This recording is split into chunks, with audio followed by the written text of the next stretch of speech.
60 साल का बुढ़ा अपनी 18 साल की पत्नी को गर्भवती करने के लिए सफ़ेद घोड़े के साथ राज जानकर आपके रोंगटे खड़े हो जाएंगे। मेरा नाम अंजना है। ये कहानी एक 60 साल के बुढ़े की है जो अपनी 18 साल की पत्नी को गर्भवती करने के लिए घर में सफ़ेद घोड़ा क्यों लाता था। सुनकर आपकी जान निकल जाएगी। मैं अंजना, मुझे बचपन से ही पढ़ने लिखने का बहुत शौक़ था। मेरे माता पिता ने भी हमेशा मुझे बहुत सपोर्ट की थी। वो मुझे पढ़ा लिखा कर एक अच्छा और काबिल इंसान बनाना चाहते थे। मैंने 10वीं पास कर ली थी और अब 11वीं कक्षा के लिए अच्छे स्कूल में एडमिशन लेने की पूरी कोशिश कर रही थी। मैंने शहर में एक अच्छे और बड़े स्कूल में एडमिशन लिया और पूरे दिल और दिमाग के साथ मेरी पढ़ाई जारी रखी। मैंने अपनी शिक्षा को पाने में कोई कसर नहीं छोड़ी थी और पूरी कोशिशों के बाद मैंने अपनी पढ़ाई को जारी रखा था। मैंने स्कूल में कभी कोई क्लास मिस नहीं की थी, जबकि दूसरी तरफ बाकी लड़कियों को पीरियड मिस करते देखा और इस स्कूल की कैंटीन के बाहर मोबाइल पर हर वक्त लगा देखकर मुझे बड़ी हैरानी होती थी कि ना जाने ये किस घर की लड़कियां होती हैं जिनके माता पिता उनके लिए इतनी मेहनत और मशक्क़त करते हैं और इस स्कूल की इतनी महंगी महंगी फ़ीस भरते हैं ताकि हमारी बेटियां पढ़ लिख कर काबिल इंसान बने। लेकिन ये सब तो यहाँ खूब मज़े करने में मग्न हैं, जबकि मैं तो एक गांव की लड़की थी और अच्छे कॉलेज से डिग्री हासिल करने के लिए मेरे पिताजी ने मुझे शहर अपने मामा के घर पढ़ने के लिए कुछ सालों के लिए भेजा हुआ था। मेरे मामा और मामी भी बहुत अच्छे थे। मैं एक दिन अपनी किताबों में खोई हुई थी।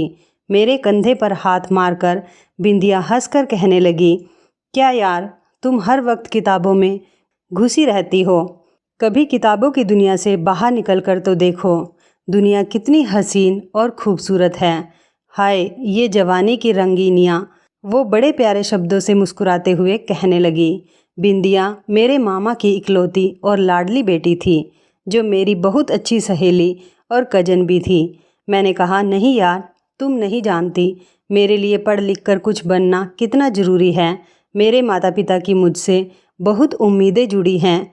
वो मुझे घूरती हुई बोली, बस करो यार, कहाँ माता पिता लेकर बैठ गई। अब तुम भी मुझे लेक्चर दोगी। ये पढ़ाई वढ़ाई मेरे तो बस की बात नहीं है और ना ही मुझे कोई शौक़ है। ये तो ज़बरदस्ती मैंने मम्मी पापा के कहने पर कॉलेज में एडमिशन ले लिया है, वरना मुझे पढ़ने लिखने का कोई शौक़ नहीं है। वो ये कहकर मोबाइल चलाते हुए बिस्तर पर लेट गई। इतनी देर में मामी आ गई और कहने लगी, अरे तुम दोनों अब तक जाग रही हो, चलो सो जाओ, वरना सुबह कॉलेज के लिए लेट हो जाओगी। वो दूध की गिलास हम दोनों के लिए टेबल पर रख कर वहाँ से चली गई। दूध पीकर हम दोनों भी सो गए। आधी रात के वक्त मुझे खुसफुस से हल्के हल्के किसी के बोलने की आवाज़ मेरे कानों में आई। अचानक मेरी आँख खुली तो बिंदिया मोबाइल पर किसी से गप्पे मार रही थी। मुझे लगा उसकी कॉलेज की कोई दोस्त होगी। मैं चुपचाप दूसरी करवट लेकर लेटी हुई थी। बचपन की जासूसी की आदत से मजबूर मैं चुप कर सोने का नाटक करके बिंदिया की बातें सुनने लगी। बिंदिया कह रही थी, जान तुम फिर कब मिलने आओगे, तब हम दोनों शॉपिंग के लिए जाएंगे। मुझे ये सारी बातें सुनकर झटका लगा। ये तो कोई लड़का है, बिंदिया किसी लड़के से बात कर रही है, ये कोई दोस्त नहीं है। मैं घबराने लगी। मुझे तो पता था कि बिंदिया थोड़ी चुलबुली और चंचल लड़की है, लेकिन वो इस तरह किसी लड़के से बातें क्यों कर रही है, मुझे हरगिज़ मालूम नहीं था। जब सुबह सुबह हम दोनों कॉलेज के लिए रेडी होकर मामा की गाड़ी में बैठकर रवाना हुए, मुझे रात से बेचैनी थी। ये बिंदिया आखिर ये सब क्यों कर रही है, वो भी मामा मामी के पीठ पीछे। मैंने ठान ली थी कि आज बिंदिया से सच मालूम करके ही रहूँगी। बिंदिया मुझसे 1 साल छोटी थी। मैं बीए सेकंड ईयर में और वो फर्स्ट ईयर में थी। मैं कैंटीन में बैठी यही सब सोच रही थी। इतने में बिंदिया की आहट से मैं चौंक गई। क्या हुआ, डर क्यों गई? मैं कोई भूत थोड़ी हूँ, वो कहने लगी। अच्छा सुनो अंजना, तुम आज अकेले ही घर चली जाना, मुझे थोड़ा सा काम है और काम से मुझे उस दोस्त के घर जाना है। मुझे घर आने में थोड़ा लेट हो जाएगा, तो मम्मी को बता देना, मैं घर शाम तक आ जाऊंगी। ये बात कहकर वो चली गई। मैं उसे आवाज़ लगाती रही कि सुनो बिंदिया, मेरी बात तो सुनो। मैं पुकारती रही और वो वहाँ से चली गई। मैं सोच में पड़ गई, ज़रूर बिंदिया कुछ तो गलत कर रही है, मुझे उसे रोकना होगा, कहीं वो नासमझी में कोई गलत कदम ना उठा लें। क्या मैं मामी या मामा से इस बारे में बात करूं? नहीं नहीं, अभी नहीं, पहले बिंदिया से ही इस बारे में बात करती हूँ। पहले बिंदिया से सच तो मालूम हो जाए, कहीं मैं जल्दबाजी में उस बेचारी पर कोई इल्ज़ाम लगाकर उसको बदनाम ना कर दूं। मैं ये सोचकर बात को नज़रअंदाज कर गई। मैंने घर पहुंचकर मामी से बिंदिया का कहा कि वो आज देर से घर आएगी, उसे अपने दोस्त के घर कुछ काम था, और मैं खाना खाकर अपने कमरे में चली गई थी। शाम के 5 बज रहे थे। बिंदिया अभी तक घर वापस नहीं लौटी थी। मुझे उसकी फिक्र होने लगी थी। इतनी देर में कमरे में बिंदिया की आवाज़ आई, यार मैं बहुत थक गई हूँ, क्या तुम मेरे लिए एक कप चाय बना दोगी? वो बहुत थकी हुई लग रही थी। मैंने पूछा, कहाँ से आ रही हो बिंदिया, तुम कहाँ पर थी? वो मुझे घूरने लगी और बोली, यार क्या हो गया है तुम्हें, तुम फिर से मेरी मम्मी बन गई हो, तुम तो ऐसे पूछ रही हो। मैं अपने दोस्त के साथ शॉपिंग के लिए गई थी। मुझे उसकी रात की शॉपिंग वाली बात याद आ गई। मैंने कहा, कौन सी दोस्त? वो दोस्त कोई लड़की है या लड़का? मैंने उससे सवाल करते हुए पूछा। वो ज़ोर ज़ोर से हंस पड़ी और कहने लगी, अच्छा तो तुम रात को छुपकर मेरी और जीत की बातें सुन रही थी। मैं उसे तसल्ली से देखकर बहुत हैरान थी और मैंने पूछा, ये जीत कौन है? क्या मामा और मामी जानते हैं जीत के बारे में? वो हंसकर कहने लगी, नहीं नहीं, अभी तो नहीं जानते हैं, लेकिन कुछ दिनों बाद जान जाएंगे। मैंने कहा, क्या मतलब है तुम्हारा? तो वो कहने लगी, अरे यार तुम तो मेरी इतनी फिक्र कर रही हो, जीत कोई ऐसा वैसा लड़का नहीं है, वो बहुत अच्छा है। मैं जल्द ही मम्मी पापा से उसके बारे में बात करूँगी और मुझे यकीन है वो भी जीत के रिश्ते के लिए कभी इनकार नहीं करेंगे, और आखिर फिर मैं उनकी इकलौती और लाडली औलाद हूँ। वो मुझसे कहने लगी, मम्मी पापा ने मेरी कभी कोई बात नहीं टाली है, फिर इस बात को कैसे टाल सकते हैं? हालांकि मैं जानती थी कि हमारे गांव के माहौल और यहाँ शहर के लोगों में बहुत फ़र्क है। यहाँ के लोगों में पसंद की शादी बिल्कुल आम सी बात है, जबकि हमारे गांव के लोग बहुत मासूम और छोटी सोच के लोग होते हैं। वो लड़के और लड़की की दोस्ती तो दूर, उन्हें एक दूसरे से बात तक करने को बहुत ही गलत समझते थे। शायद मैं यूं ही बेवजह बिंदिया को गलत समझ रही थी। शायद मेरा ताल्लुक गांव से है, इसलिए मुझे बिंदिया और जीत की दोस्ती पर हैरत हो रही थी। फिलहाल दिन यूं ही गुजर रहे थे, लेकिन मेरा दिल ना जाने क्यों बिंदिया के लिए बहुत फिक्रमंद था, जबकि वो तो मुझे अब जीत से जुड़ी हर बात बताने लगी थी। उसकी दोस्ती जीत के साथ बहुत ज़्यादा बढ़ रही थी। उसके साथ छुप छुप कर मिलना, रात रात भर उसे फ़ोन पर बातें करना, मुझे हर पल बस यही फिक्र लगी रहती थी कि मामा मामी ने अगर इस रिश्ते के लिए इनकार कर दिया तो बिंदिया का क्या होगा। नहीं नहीं, ऐसा नहीं हो सकता। बिंदिया जीत के लिए दीवानी हो गई है, वो कहीं कोई गलत कदम ना उठा ले। 1 साल गुजर चुका था। मामा मामी बहुत मायूस थे। मैं छुट्टियों पर अपने गांव अपने माता पिता के पास जा रही थी, लेकिन उसे 1 साल में मामा मामी और बिंदिया के साथ जो हालात गुजरे, मुझे उस पर बेहद अफसोस था।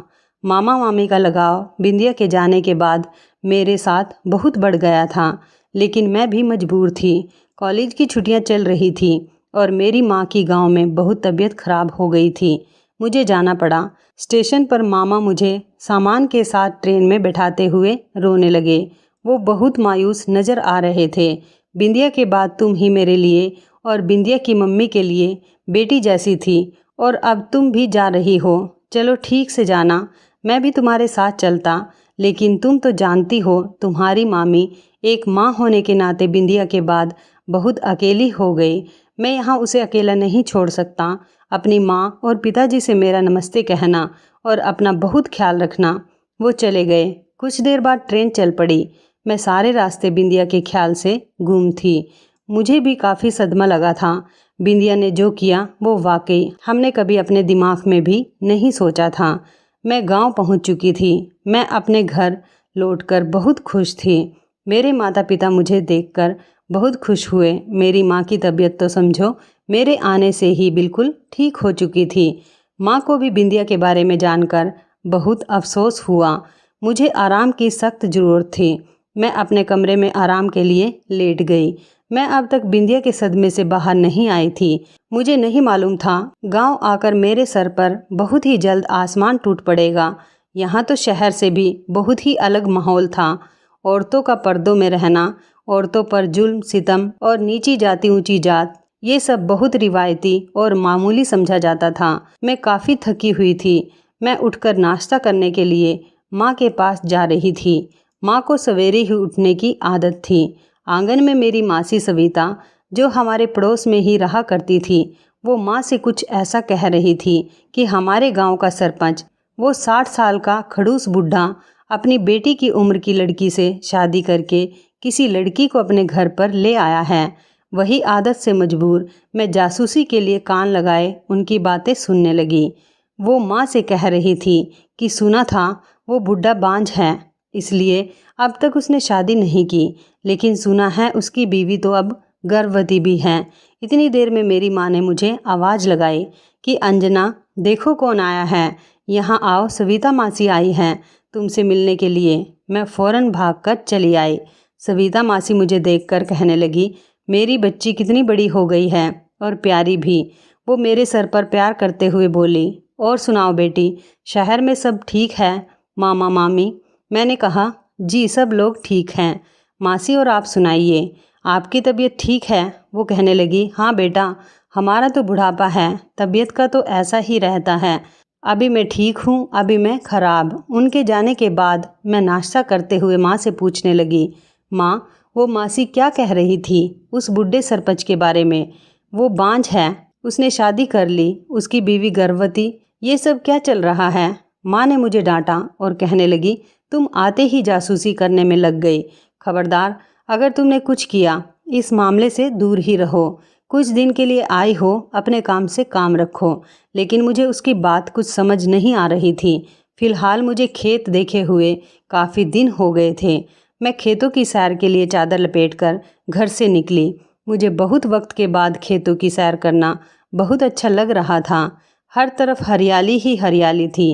गांव की औरतें जो कुएं से पानी भरने लगी थी, आपस में वही बातें कर रही थी जो सविता मासी हमारे घर आकर माँ को बता रही थी। मैंने फिर से कान लगाए और जांच पड़ताल शुरू कर दी तो औरतों ने बताया, वही बुढ़ा सरपंच, सुना है कम उम्र की लड़की को शादी करके लाया है और वो लड़की उम्मीद से है, लेकिन समझ नहीं आ रहा सारी उम्र वह कुंवारा रहा बांझ होने की वजह से, और अब उसे बुढ़ापे में ऐसी कौन सी जवानी सूझी है, वो कैसे एक कम उम्र लड़की को बिहा लाया है। और तो और वो लड़की गर्भवती भी है। भगवान जाने ये अमीर लोग और बड़े आदमी हैं, गांव में हर जगह इनका राज है। हम छोटे लोगों की क्या मजाल जो इनके मामलात में दखल अंदाजी करें। आखिर वो खड़ूस बुढ़ा गांव का सरपंच जो ठहरा, वो तो कुछ भी कर सकता है, और क्या पता दौलत के लालच में आकर उस लड़की ने भी उससे शादी कर ली हो। ये सब सुनकर मुझे बड़ी हैरानी होने लगी और मेरी जासूसी की आदत जो थी, मेरे दिमाग में हजारों सवाल उठने लगे थे। नहीं, कुछ तो ज़रूर है, कुछ तो राज है ऐसा। अचानक गांव में ये सब ऐसा तो कभी नहीं हुआ। मैं अपने कमरे में इधर उधर टहल रही थी और ये सब सोच रही थी कि वो सरपंच तो है और दौलतमंद भी, लेकिन कैसे इतनी कम उम्र की लड़की से शादी, वो भी यूं अचानक? क्योंकि बचपन से गांव में यही मशहूर था कि वो बुढ़ा बांझ था, इसलिए सारी उम्र उसने शादी नहीं की, और आज अचानक शादी, वो भी 60 साल के बुढ़ापे में, और वो भी इतनी कम उम्र की लड़की। और चलो एक पल के लिए मान भी लिया, उस लड़की ने दौलत के लालच में शादी कर भी ली, लेकिन वह गर्भवती कैसे हो गई? वो बुढ़ा तो बांझ था। मैं अपने आप से बातें करने लगी और मन ही मन सवालों के जवाब ढूंढ रही थी, लेकिन मुझे कुछ भी समझ में नहीं आ रहा था। कोई तो मामला है, मुझे उसकी तह तक जरूर जाना ही होगा। कहीं वो लड़की किसी मुश्किल में तो नहीं, कहीं उस बुढ़े ने ज़बरदस्ती उसके साथ? नहीं नहीं, मैं ये नहीं होने दूंगी। मुझे सारा सच जानना होगा। गांव में ये सब क्या चल रहा है? मेरे दिल और दिमाग में एक हलचल मची हुई थी और साथ साथ गांव में हर कोई उस 60 साल के बुढ़े की बात कर रहा था और उसकी शादी की बातें आग की तरह गांव में फैल रही थी। हर तरफ उस सरपंच की शादी के चर्चे सुनाई दे रहे थे। एक दिन मैंने अपनी माँ से फिर से कुछ पूछना चाहा कि माँ, ये सब कुछ वाकई सच है? वो सरपंच 60 साल का बुढ़ा और उसकी शादी। माँ ने हैरानगी से कहा, हाँ सच तो है, शायद सुना तो यही सब है, लेकिन तुम क्यों पूछ रही हो? वो गुस्से में लाल पीली होने लगी। खबरदार, तुम्हें समझ नहीं आती? तुम्हें पहले भी समझाया था मैंने, लेकिन तुम तो इस मामले के पीछे ही पड़ गई हो। मैंने कहा, अच्छा ना माँ, बस बस इतना गुस्सा तो ना करो, मैं तो बस ऐसे ही पूछ रही थी, भला मुझे इन सब से क्या वास्ता? मैंने अपनी माँ को तसल्ली देते हुए कहा। मैं खाना खाकर अपने कमरे में चुपचाप चली गई। अगले ही दिन सुबह फिर से सविता मासी माँ से कुछ बातें कर रही थी। मैंने छुपकर उनकी बातें सुनी तो मेरा शक यकीन में बदल गया। वो कह रही थी, वो बुढ़ा खड़ूस बहुत सख्त दिल है। उसने अपनी बीवी को अपनी हवेली में नहीं बल्कि कहीं जानवरों के बाड़े में रखा हुआ है। मैं छटपटाई। मुझे ये सब कुछ सुनकर झटका लगा। आप ये क्या नई खबर लाई है मासी? माँ ने कहा, लेकिन ये सब आपको कैसे पता? वो कहने लगी, वो चमेली है ना, जो सरपंच की हवेली में काम करने जाती है, वही बता रही थी। बस ये सुनकर अब तो मुझे इस चमेली से ही मुलाकात करनी थी। मैंने ठान ली थी कि मैं उस लड़की की मदद जरूर करूँगी। शायद वो किसी मुश्किल में हो। भला इस तरह कौन अपनी बीवी को जानवरों में रखेगा? हैरत है, वो बुढ़ा खड़ूस सरपंच है तो क्या मतलब औरतों पर जुल्म करेगा? मैं ये सब नहीं होने दूंगी। मैं माँ को बिना बताए ही अगले दिन छुपकर पहले सविता मासी के घर गई और कहा, मासी मुझे उस चमेली से मिलना है। उसका घर कहाँ पर है? वो कहने लगी, भला तुम्हें चमेली से क्या काम है? मैंने कहा, वो कामकाज करती है ना। मेरी सहेली की माँ बहुत बीमार है, उसके घर काम के लिए बाई की ज़रूरत है। सविता मासी कहने लगी कि भगवान उन्हें सेहत दे और चमेली का पता बताने लगी। मैं दौड़ी दौड़ी चमेली के घर पहुंची और मैंने उसका दरवाज़ा खटखटाया। अंदर से आवाज़ आई, कौन? आप कौन हैं? मैंने कहा, दरवाज़ा खोलो, मैं एक काम से आई हूँ आपके पास। उसने मेरी आवाज़ सुनकर दरवाज़ा खोला। मैंने कहा, वो दरअसल मुझे आपसे कुछ काम है, क्या मैं अंदर आ सकती हूँ? चमेली मुझे अंदर ले गई। वो एक अच्छी उम्र की सेहतमंद औरत थी। लगभग वो 40 साल से इस हवेली में काम करती थी। मैंने उससे जैसे ही सरपंच के बारे में पूछा तो वो घबराने लगी। उसके चेहरे का रंग उड़ गया कि मैं सरपंच के बारे में क्यों पूछताछ कर रही हूँ। लेकिन मेरे बहुत कहने पर जब उसने मुझे सारी बात डिटेल से बताई तो मेरे पैरों तले से ज़मीन निकल गई। मैं उसकी बात सुनकर कांप गई कि भला वो ये सब सच कह रही है या फिर कुछ और सच्चाई है। वो कहने लगी, मैडम जी, एक दिन वो शादी करके चोरी चुपके उस लड़की को हवेली में लाए थे जिसकी उम्र लगभग सिर्फ 18 साल है। वो लड़की हमेशा चादर में लिपटी पर्दे में ही रहती थी, लेकिन वो संगदिल बुढ़ा उसे जिस दिन से शादी करके लाया और उसे जानवरों के बाड़े में रखता था। और तो और जुल्म की इंतहा ये देखो, वो हवेली को वारिस देने के लिए, इस लड़की को गर्भवती करने के लिए हर रात एक नई नस्ल का घोड़ा उस लड़की के पास छोड़ आता है, क्योंकि वो खुद तो बांझ है, जो खानदान को वारिस नहीं दे सकता। और आज देख लो, वो लड़की देखते ही देखते गर्भवती भी हो गई। ये सुनकर तो मुझ पर खौफ चढ़ गया था। मेरा मुंह खुला का खुला रह गया कि क्या तुम ये सब कुछ सच कह रही हो? मैं उसकी बातों को मोबाइल में रिकॉर्ड कर चुकी थी और मैं ये सब सुनकर वहाँ से चल पड़ी। मुझे पूरा यकीन था वो लड़की ज़रूर किसी मुश्किल में है, लेकिन उसके साथ इस बुढ़े की घिनौनी हरकत मैं सोच भी नहीं सकती थी कि अमीर लोग इतना भी गिर सकते हैं। मैं सारे रिकॉर्डिंग पुलिस के हवाले करके उस बुढ़े को सलाखों के पीछे करना चाहती थी, लेकिन मुझे कुछ और सबूत अभी इकट्ठे करने थे। मैंने हवेली जाकर उस लड़की से मिलने की बहुत कोशिश की, लेकिन मेरी कोशिश हर बार नाकाम साबित हुई। एक दिन रात के वक्त मैं छुपकर घर से निकली और हवेली की तरफ बढ़ी तो मैं खौफ ज़्यादा हो गई कि वो बुढ़ा सच में एक घोड़ा लिए इसी बाड़े की तरफ जा रहा था जहां उस लड़की को रखा हुआ था। अब रोज़ रात में छुपकर इस बुढ़े की तमाम हरकत को कैमरे में रिकॉर्ड करती। वो हर बार एक नई नस्ल का घोड़ा उस औरत के पास क्यों ले जाता था? अब तो वो गर्भवती भी हो चुकी थी। आखिर ये सब चल क्या रहा था? मुझे जल्दी इस राज से पर्दा उठाना था। आखिर में बस मुझे अब सिर्फ उस लड़की से मिलकर ही सारी सच्चाई जाननी थी कि कैसे वो गर्भवती हुई। आखिर उसके साथ इस तरह हर रात एक घोड़े ने गुजारी और क्यों क्यों इस सरपंच ने उसकी ज़िंदगी को तबाह कर डाला था। एक दिन मैं छुपकर हवेली की तरफ गई और मौका देखकर मैं चमेली की मदद से हवेली के पीछे वाले रास्ते की तरफ, जहाँ जानवरों का बाड़ा था, मैं उसमें चली गई। उस दिन बुढ़ा सरपंच किसी काम से गांव से बाहर गया हुआ था। मेरे पास ये बहुत अच्छा मौका था। अब मैं इस राज से पर्दा उठा सकती थी। अभी मैंने अंदर कदम ही रखा था, वो लड़की फौरन घबरा गई और मुझे देखकर शायद वो डरने और सहमने लगी। उसने मेरी आहट की आवाज़ सुनकर ही अपना चेहरा छुपाकर खुद को चादर में लपेट लिया था और वो एक कोने में जा बैठी और मुझसे नज़रें चुराने लगी। मैं उसे घूरने लगी, लेकिन मुझे उसका चेहरा ठीक से नज़र नहीं आ रहा था। मैंने तसल्ली भरे शब्दों में कहा, सुनो, तुम घबराओ नहीं, तुम्हारी ही मदद के लिए यहाँ पर आई हूँ। मुझे पता है तुम इस अत्याचार में घिरी हुई हो। मुझे सारा सच बता दो, मैं तुम्हें यहाँ से आज़ाद कर सकती हूँ। लेकिन वो बहुत डरी हुई और सहमी हुई लग रही थी। वह मुझे देखकर कांपने लगी और चुपचाप बैठी रही। मैंने सोचा, ऐसे तो ये सच बताते हुए हिचकिचाएगी, क्यों ना मैं उससे सारे सवालात के जरिए मालूमात हासिल करूं। मैंने छुपकर मोबाइल का कैमरा ऑन किया। मैंने कहा, क्या इस बुड्ढे ने तुमसे ज़बरदस्ती शादी करी है? उसने हाँ में सिर हिलाया। फिर मैंने कहा, क्या तुम अभी गर्भवती हो? उसने फिर से हाँ में सिर हिलाया। मेरा अगला सवाल ये था कि क्या वो बुड्ढा एक बांझ है? उसने फिर हाँ में सिर हिलाया। मैंने कहा, क्या वो तुम्हें गर्भवती करने के लिए और ख़ानदान को वारिस देने के लिए घोड़े लाता था?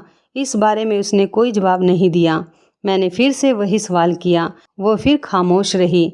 मैंने कहा, उसकी इस घिनौनी हरकत की सज़ा मैं उसे दिलवा कर रहूँगी। वो चुपचाप बैठी काँप रही थी। मैं फ़ौरन दौड़ती हुई पुलिस के पास पहुँची और सारा सच पुलिस को बता दिया और एक एक करके सारे सबूत पुलिस के हवाले किए। अब मुझे उस दिन का इंतज़ार था जब उस बुढ़े सरपंच को गांव लौटकर आना था और पुलिस ने उसे गिरफ्तार करके सलाखों के पीछे डालना था। मैं बहुत बेसब्री से उस दिन का इंतज़ार करने लगी। अब तो पुलिस वालों को भी हमारे साथ ही गांव वालों के सामने इस बुढ़े को जलील करना था। अचानक उन्हीं कुछ दिनों में मेरे मामा और मामी गांव आ गए थे मुझे लेने के लिए, क्योंकि मेरे कॉलेज की छुट्टियां ख़त्म होने को थी। मामा मामी ने कहा, हमने सोचा दीदी और जीजा से भी मिल लेंगे और तुम्हें भी साथ ही शहर अपने साथ वापस ले जाएंगे। बस इतनी देर में दरवाजे पर दस्तक हुई और खबर मिली, गांव का सरपंच यहाँ लौट आया है और हमने सब गांव वालों को अपनी हवेली में एक ज़रूरी ऐलान सुनने के लिए दावत दी है। बस ये सुनते ही मैंने पुलिस को इत्तला कर दी और शाम होते ही सब गांव वाले हवेली में जमा हो गए। मेरे मामा मामी और मेरे माँ बाप इस बात को जानते थे। मैं पुलिस के हाथों उस बुड्ढे को गिरफ्तार करवाने वाली हूँ और उस लड़की को आज़ाद करवाने के लिए गांव वाले भी इकट्ठा हो गए थे, क्योंकि मैं सबको इस बुड्ढे की घिनौनी हरकत की सच्चाई बता चुकी थी और सारे गांव वाले लड़की को आज़ाद करवाने के लिए मेरे साथ जमा थे।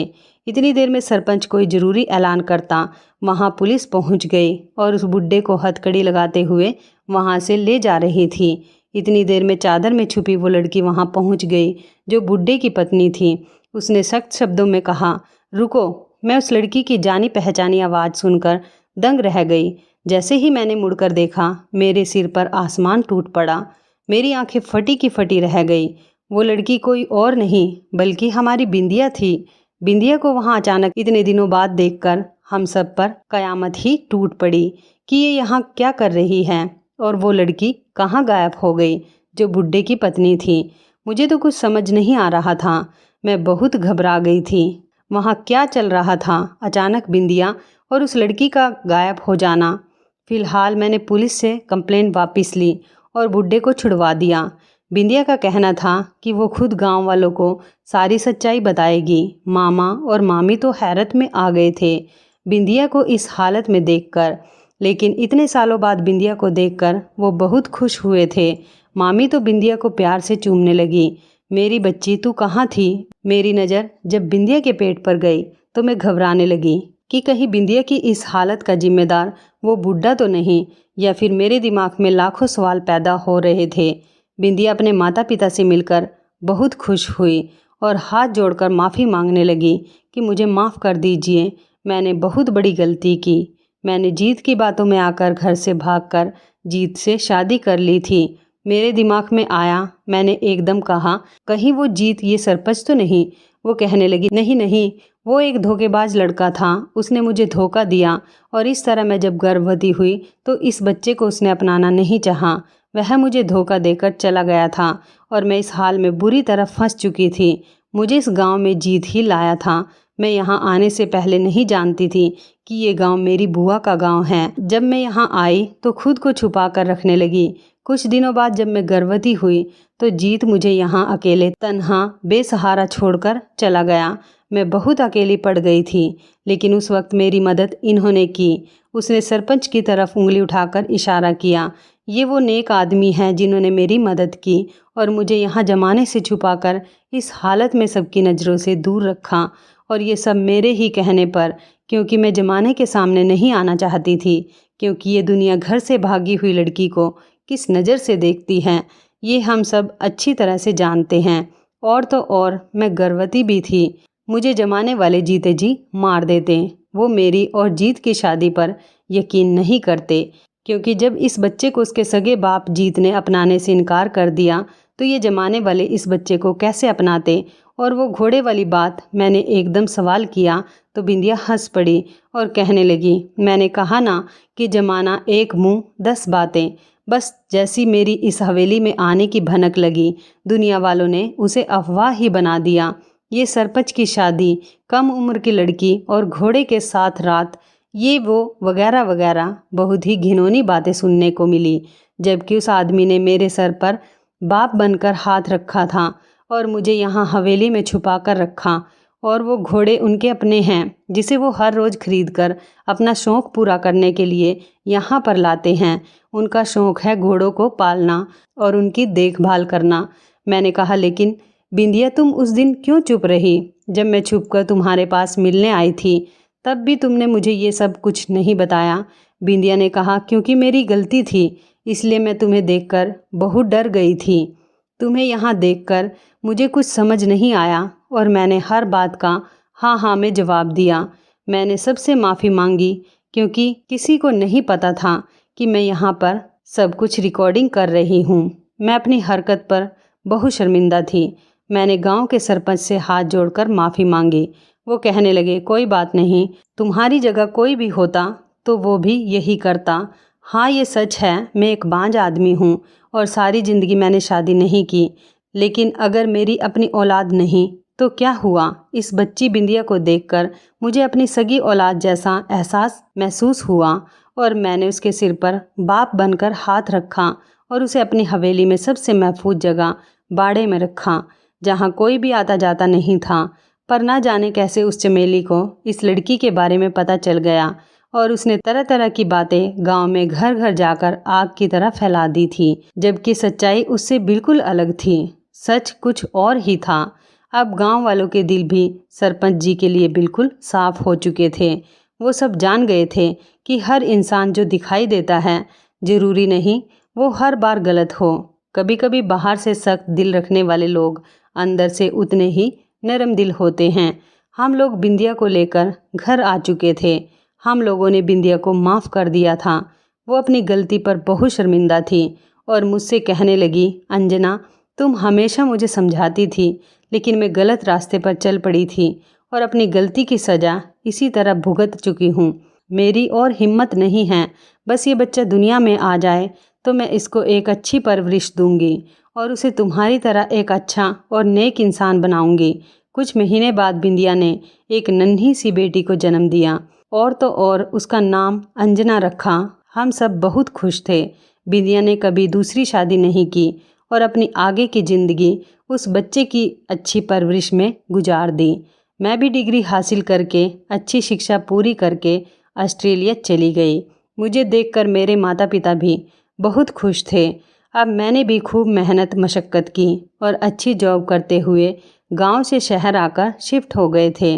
मामा मामी और बिंदिया भी नन्ही सी अंजना के साथ अपनी ज़िंदगी में बहुत खुश थे। जरूरी नहीं आंखों देखा सच ही हकीकत साबित हो, और सुनी सुनाई बातों पर यकीन करने के बजाय अच्छे से जांच पड़ताल कर ली जाए।